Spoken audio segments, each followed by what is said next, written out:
ओम शांति। अव्यक्त मुरली रिवाइज 11/4/82। सार, व्यर्थ का त्याग कर समर्थ बनो। आज बाप दादा अपने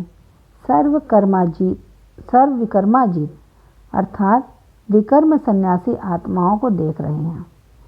ब्राह्मण आत्मा बनना अर्थात श्रेष्ठ कर्म करना और विकर्म का संन्यास करना।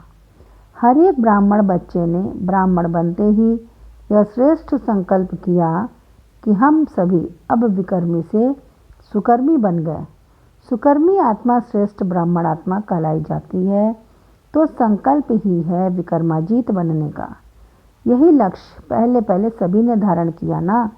इसी लक्ष्य को सामने रखते हुए श्रेष्ठ लक्षण धारण कर रहे हो, तो अपने आप से पूछो, विकर्मों का संन्यास कर विकर्माजीत बने हो। जैसे लौकिक दुनिया में भी उच्च रॉयल कुल की आत्माएं कोई साधारण चलन नहीं चल सकती, वैसे आप सुकर्मी आत्माएं विकर्म कर नहीं सकती। जैसे हद के वैष्णव लोग कोई भी तामसी चीज स्वीकार कर नहीं सकते, ऐसे विकर्माजीत विष्णुवंशी विकर्म व विकल्प यह तमोगुणी कर्म व संकल्प नहीं कर सकते। यह ब्राह्मण धर्म के हिसाब से निषेध है। आने वाली जिज्ञासु आत्माओं के लिए भी डायरेक्शन लिखते हो ना कि सहज योगी के लिए यह बातें निषेध है, तो ऐसे ब्राह्मणों के लिए व अपने लिए क्या क्या निषेध है वह अच्छी तरह से जानते हो। जानते तो सभी हैं और मानते भी सभी हैं, लेकिन चलते नंबरवार हैं। ऐसे बच्चों को देख बाप दादा को इस बात पर एक हंसी की कहानी याद आई जो आप लोग सुनाते रहते हो। मानते भी हैं, कहते भी हैं, लेकिन कहते हुए भी करते हैं। इस पर दूसरों को तोते की कहानी सुनाते हो ना। कह भी रहा है और कर भी रहा है, तो इसको क्या कहेंगे? ऐसा ब्राह्मण आत्माओं के लिए श्रेष्ठ लगता है, क्योंकि ब्राह्मण अर्थात श्रेष्ठ। तो श्रेष्ठ क्या है, सुकर्म या साधारण कर्म? जब ब्राह्मण साधारण कर्म भी नहीं कर सकते, तो विकर्म की बात ही नहीं। विकर्माजीत अर्थात विकर्म विकल्प के त्यागी, कर्मेंद्रियों के आधार से कर्म के बिना रह नहीं सकते। तो देह का संबंध कर्मेंद्रियों से है और कर्मेंद्रियों का संबंध कर्म से है। यह देह और देह के संबंध के त्याग की बात चल रही है। कर्मेंद्रियों का जो कर्म के साथ संबंध है, उस कर्म के हिसाब से विकर्म का त्याग, विकर्म के त्याग बिना सुकर्मी व विकर्माजीत बन नहीं सकते। विकर्म की परिभाषा अच्छी तरह से जानते हो। किसी भी विकार के अंश मात्र के वशीभूत हो। कर्म करना अर्थात विकर्म करना है। विकारों के सूक्ष्म स्वरूप, रॉयल स्वरूप दोनों को अच्छी तरह से जानते हो, और इसके ऊपर पहले भी सुना दिया है कि ब्राह्मणों के रॉयल रूप के विकार का स्वरूप क्या है। अगर रॉयल रूप में विकार है वह सूक्ष्म अंश मात्र है, तो ऐसी आत्मा सदा सुकर्मी बन नहीं सकती। अमृत वेले से लेकर हर कर्म में चेक करो कि सुकर्म किया व व्यर्थ कर्म किया व कोई विकर्म भी किया। सुकर्म अर्थात श्रीमत के आधार पर कर्म करना। श्रीमत के आधार पर किया हुआ कर्म स्वतः ही सुकर्म के खाते में जमा होता है। तो सुकर्म और विकर्म को चेक करने की विधि यह सहज है। इस विधि के प्रमाण सदा चेक करते चलो। अमृत वेले के उठने के कर्म से लेकर रात के सोने तक हर कर्म के लिए श्रीमत मिली हुई है। उठना कैसे है, बैठना कैसे है, सब बताया हुआ है ना। अगर वैसे नहीं उठते, तो अमृत वेले से श्रेष्ठ कर्म की श्रेष्ठ प्रारब्ध बना नहीं सकते, अर्थात व्यर्थ और विकर्म के त्यागी नहीं बन सकते। तो इस संबंध का भी त्याग, व्यर्थ का भी त्याग करना पड़े।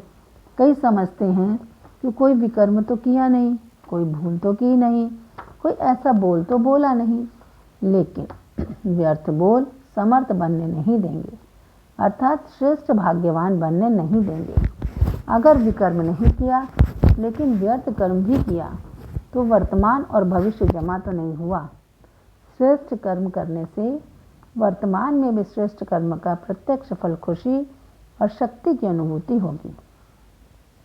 स्वयं के प्रति भी प्रत्यक्ष फल मिल जाता है और दूसरे भी ऐसी श्रेष्ठ कर्मी आत्माओं को देख पुरुषार्थ के उमंग उत्साह में आते हैं कि हम भी ऐसे बन सकते हैं। तो अपने प्रति प्रत्यक्ष फल और दूसरों की सेवा डबल जमा हो गया और वर्तमान के हिसाब से भविष्य तो जमा हो ही जाता है। इस हिसाब से देखो कि अगर व्यर्थ अर्थात साधारण कर्म भी किया तो कितना नुकसान हुआ। तो ऐसे कभी नहीं सोचो कि साधारण कर्म किया यह तो होता ही है। श्रेष्ठ आत्मा का हर कदम श्रेष्ठ, हर कर्म श्रेष्ठ, हर बोल श्रेष्ठ होगा। तो समझा त्याग की परिभाषा क्या हुई? व्यर्थ अर्थात साधारण कर्म, बोल, समय इसका भी त्याग कर सदा समर्थ, सदा अलौकिक अर्थात पद्मा पदम भाग्यवान बनो। तो व्यर्थ और साधारण बातों को भी अंडरलाइन करो। इसके अलबेलेपन का त्याग, क्योंकि आप सभी ब्राह्मण आत्माओं का विश्व के मंच पर हीरो और हीरोइन का पार्ट है। ऐसी हीरो पार्टधारी आत्माओं का एक एक सेकंड, एक एक संकल्प, एक एक बोल, एक एक कर्म हीरे से भी ज़्यादा मूल्यवान है। अगर एक संकल्प भी व्यर्थ हुआ तो जैसे हीरे को गंवाया। अगर कीमती से कीमती हीरा किसका गिर जाए, खो जाए तो वह सोचेगा ना कुछ गंवाया है। ऐसे एक हीरे की बात नहीं, अनेक हीरों की कीमत का एक सेकंड है। इस हिसाब से सोचो। ऐसे नहीं कि साधारण रूप में बैठे बैठे साधारण बातें करते करते समय बिता दो। फिर क्या कहते, कोई बुरी बात तो नहीं की, ऐसे ही बातें कर रहे थे, ऐसे ही बैठे थे, बातें कर रहे थे, ऐसे ही चल रहे थे। ये ऐसे ऐसे करते भी कितना समय चला जाता है। ऐसे ही नहीं लेकिन हीरे जैसे हैं। तो अपने मूल्य को जानो। आपके जड़ चित्रों का कितना मूल्य है। एक सेकंड के दर्शन का भी मूल्य है। आपके एक संकल्प का भी इतना मूल्य है जो आज तक उसको वरदान के रूप में माना जाता है। भक्त लोग यही कहते हैं कि एक सेकंड का सिर्फ दर्शन दे दो।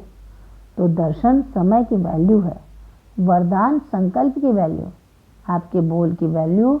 आज भी दो वचन सुनने के लिए तड़पते हैं। आपकी दृष्टि की वैल्यू आज भी नज़र से निहाल कर लो ऐसे पुकारते रहते हैं। आपके हर कर्म की वैल्यू है। बात के साथ श्रेष्ठ कर्म का वर्णन करते गदगद होते हैं। तो इतना अमूल्य है आपका हर सेकंड, हर संकल्प। तो अपने मूल्य को जान। व्यर्थ और विकर्म व विकल्प का त्याग। तो आज त्याग का पाठ क्या पक्का किया है? ऐसे ही ऐसे शब्द के अलबेलेपन का त्याग। जैसे कहते हैं आजकल की चालू भाषा, तो ब्राह्मणों की भी आजकल चालू भाषा यह हो गई है। ये चालू भाषा छोड़ दो। हर सेकंड अलौकिक हो, हर संकल्प अलौकिक अर्थात अमूल्य हो, वर्तमान और भविष्य डबल फल वाला हो। जैसे देखा है ना, कभी कभी एक में दो इकट्ठे फल होते हैं, दो फल इकट्ठे निकल जाते हैं। तो आप श्रेष्ठ आत्माओं का सदा डबल फल है, अर्थात डबल प्राप्ति है। भविष्य के पहले वर्तमान प्राप्ति है और वर्तमान के आधार पर भविष्य प्राप्ति है। तो समझा, डबल फल खाओ, सिंगल नहीं। अच्छा, सदा विकर्माजीत अमूल्य बन, हर सेकंड को अमूल्य बनाने की सेवा में लगाने वाले ऐसे डबल हीरो, डबल फल खाने वाले व्यर्थ और साधारण के महात्यागी, सदा बाप समान श्रेष्ठ संकल्प और कर्म करने वाले महाभाग्यवान आत्माओं को बाप दादा का याद प्यार और नमस्ते। बच्चों की तरफ से भी बाबा को नमस्ते नमस्ते नमस्ते। पार्टियों के साथ पहला, भरपूर आत्माओं के चेहरे द्वारा सेवा। सभी सागर के समीप रहने वाले सदा सागर के खजानों को अपने में भरते जाते हो। सागर के तले में कितने खजाने होते हैं।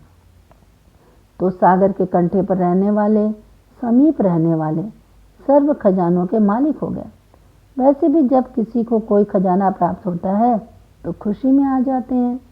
अचानक कोई को थोड़ा धन मिल जाता है तो नशा चढ़ जाता है। आप बच्चों को ऐसा धन मिला है जो कभी भी कोई छीन नहीं सकता, लूट नहीं सकता। 21 पीढ़ी सदा धनवान रहेंगे। सर्व खजानों की चाबी है बाबा। बाबा बोला और खजाना खुला, तो चाबी भी मिल गई, खजाना भी मिल गया, सदा माला माल हो गए। ऐसे भरपूर माला माल आत्माओं के चेहरे पर खुशी की झलक होती है। उनकी खुशी को देख सब कहेंगे पता नहीं इनको क्या मिल गया है। जानने की इच्छा रहेगी तो उनकी सेवा स्वतः हो जाएगी। दूसरा, मायाजीत बनने के लिए सोमान की सीट पर रहो। सदा स्वयं को सोमान की सीट पर बैठा हुआ अनुभव करते हो। पूर्ण आत्मा है, ऊंचे से ऊंची ब्राह्मण आत्मा है, श्रेष्ठ आत्मा है, महान आत्मा है। ऐसे अपने को श्रेष्ठ सोमान की सीट पर अनुभव करते हो। कहाँ भी बैठना होता है तो सीट चाहिए ना, तो संगम पर बाप ने श्रेष्ठ सोमान की सीट दी है तो उसी पर स्थित रहो। स्मृति में रहना ही सीट व आसन है। तो सदा स्मृति रहे कि मैं हर कदम में पुण्य करने वाली पूर्ण आत्मा हूँ। महान संकल्प, महान बोध, महान कर्म करने वाली महान आत्मा हूँ। कभी भी अपने को साधारण नहीं समझो। किसके बन गए और क्या बन गए, इस स्मृति के आसन पर सदा स्थित रहो। इस आसन पर विराजमान होंगे तो कभी भी माया नहीं आ सकती, हिम्मत नहीं रख सकती। आत्मा का आसन सोमान का आसन है, उस पर बैठने वाले सहजी माया जीत हो जाते हैं। तीसरा, सर्व संबंध एक के साथ जोड़कर बंधन मुक्त अर्थात योग युक्त बनो। सदा स्वयं को बंधन मुक्त आत्मा अनुभव करते हो। स्वतंत्र बन गए या अभी कोई बंधन रह गया है। बंधन मुक्त की निशानी है सदा योग युक्त। योग युक्त नहीं तो जरूर बंधन है।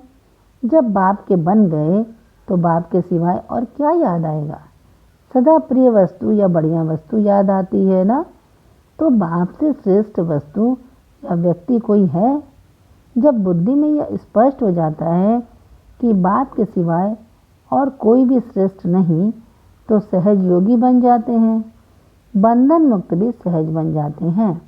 मेहनत नहीं करनी पड़ती। सब संबंध बाप के साथ जुड़ गए। मेरा मेरा सब समाप्त। इसको कहा जाता है सर्व संबंध एक के साथ। चौथा, समीप आत्माओं की निशानी है समान। सदा अपने को समीप आत्मा अनुभव करते हो।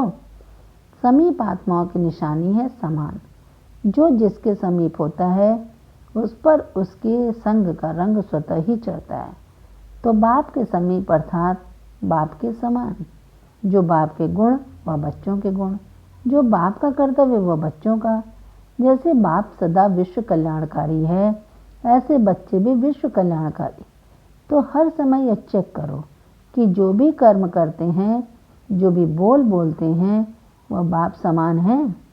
जैसे बाप सदा संपन्न है, सर्वशक्तिमान है, वैसे ही बच्चे भी मास्टर बन जाएंगे। किसी भी गुण और शक्ति की कमी नहीं रहेगी। संपन्न है तो अचल रहेंगे, डगमग नहीं होंगे। पांचवा, सेवा की भाग दौड़ भी मनोरंजन का साधन है। सभी अपने को हर कदम में याद और सेवा द्वारा पद्मों की कमाई जमा करने वाले पद्मा पदम भाग्यवान समझते हो। कमाई का कितना सहज तरीका मिला है।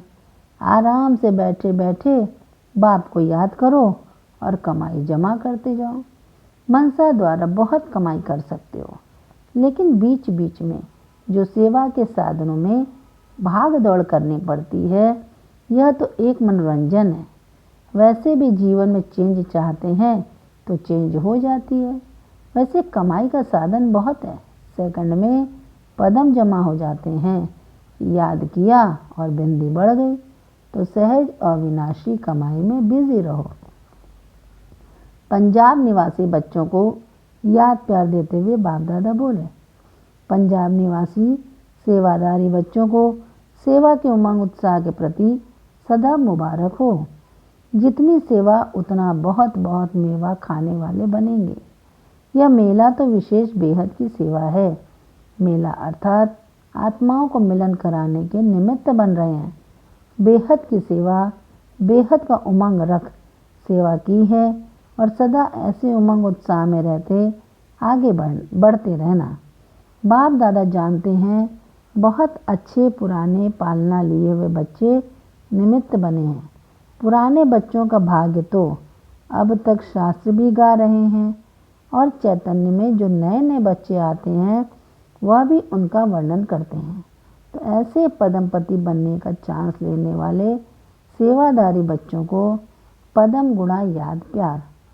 अच्छा वरदान, मन बुद्धि से किसी भी बुराई को टच न करने वाले संपूर्ण वैष्णव व सफल तपस्वी भव। स्पष्टीकरण, पवित्रता की पर्सनालिटी व रॉयल्टी वाले मन बुद्धि से किसी भी बुराई को टच नहीं कर सकते।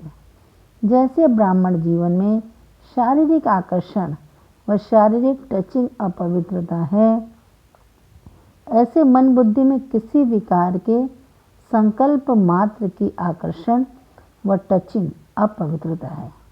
तो किसी भी बुराई को संकल्प में भी टच न करना, यही संपूर्ण वैष्णव व सफल तपस्वी की निशानी है। स्लोगन, मन की उलझनों को समाप्त कर वर्तमान और भविष्य को उज्जवल बनाओ। मन की उलझनों को समाप्त कर वर्तमान और भविष्य को उज्जवल बनाओ। अच्छा, ओम शांति।